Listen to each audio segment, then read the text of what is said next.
చంద్రబాబు నాయుడు గారు TDP ప్రభుత్వానికైతే supreme court ముట్టికాయలు వేయడం జరిగింది. అది చాలా అంటే చాలా క్వెషన్స్ అడిగినట్టు తెలుస్తుంది. అంటే మినిమమ్ కామన్ సెన్స్ లేకుండా అలా ఎలా మీరు అంత పెద్ద న్యూస్‌ని స్ప్రెడ్ చేస్తారు అని ఒక వార్నింగ్ అయితే ఇష్యూ చేసింది.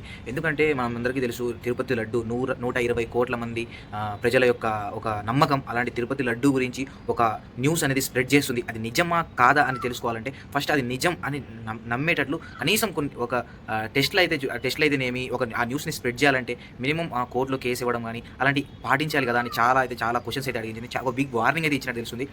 అసలు లడ్డూలో నెయ్యి కల్తీ లడ్డూలో ఆ జంతువులతో కలిసిన నెయ్యి లడ్డూతో కలిసిందా లేదా?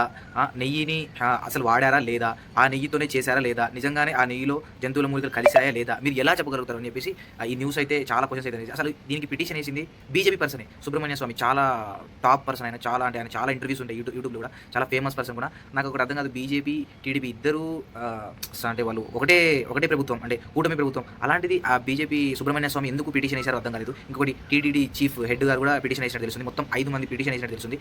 అయితే మరి టీటీడీ చీఫ్ ఎందుకు చేశారంటే ఆయనని బ్లేమ్ చేస్తూ చాలామంది, అంటే ఇప్పుడు ప్రభుత్వంలో ఉన్న వాళ్ళు ఆయనని బ్లేమ్ చేస్తూ మీ మీ మీ వల్లనే లడ్డు కల్తీ అయిందని చెప్పి బ్లేమ్ చేశారు. ఆయన కూడా పిటిషన్ వేయడం జరిగింది. సో ఇలా జరుగుతుంటే చాలా అంటే ఎన్డీడీఎఫ్ అనేది మనకి తిరుపతి లడ్డూలో జంతువుల అవశేషాలు కలిసినాయని చెప్పేసి గుజరాత్ నుండి మనకి ఐడీడీఎఫ్ రిపోర్ట్ అయితే వచ్చింది. ఎన్డీడీఎఫ్ సంస్థలో వేరే ప్లేసెస్లో కూడా ఉన్నాయి కదా, ఒకటేసారి మీరు టెస్ట్ చేసి ఎలా చెప్పగలుగుతారు కలిసిందో కలవలేదని, నెయ్యిలో కలిసిందో కలవలేదని? ఆ లడ్డూని టెస్ట్ చేశారా ఫస్ట్? ఆ లడ్డు మీ నెయ్యిలో కలిసింది అంటున్నారు. ఆ నెయ్యితో కలిసిన లడ్డూలో మీకు జంతువు అవశేషాలు కనిపించాయా లేదా? అంటే నాణ్యత తగ్గిపోయిందని చెప్పేసి మీరు లడ్డూలో జంతువుల అవశేషాలు కలిసి అని ఎలా చెప్పగలుగుతారు అని చెప్పేసి చాలా క్వశ్చన్స్ అయితే అడిగింది. ఇటు వైపు న్యాయవాదులు, ఆపోజిట్ సైడ్ న్యాయవాదులు అయితే చాలా డిబేట్ అయితే జరిగింది. కానీ దేవుడిని రాజకీయాల్లోకి లాగకని అయితే ఒక వార్నింగ్ అయితే ఇష్యూ చేసింది. నిజంగా దేవుడిని రాజకీయాల్లో లాగడం మంచిది కాదు. కానీ తిరుపతి లడ్డు న్యూస్లో అయితే ఖచ్చితంగా ఇంకా రిపోర్ట్స్ చూసి ఒక ఇన్ఫర్మేషన్ అయితే ఇవ్వాల్సింది ఉండేది. ఎందుకంటే ఒక్కసారి ఎక్కడో తప్పు జరిగి ఉంటే నిజంగానే తప్పు అంటే ఒక రిపోర్ట్లో తెలియదు, అది కూడా ఎగ్జాక్ట్ అక్యురేట్గా ఎన్డీడీఎఫ్ అనేది నిజంగానే కలిసింది, అక్యురేట్గా 100% కలిసింది అని కూడా రిపోర్ట్ ఇవ్వలేదంట. మరి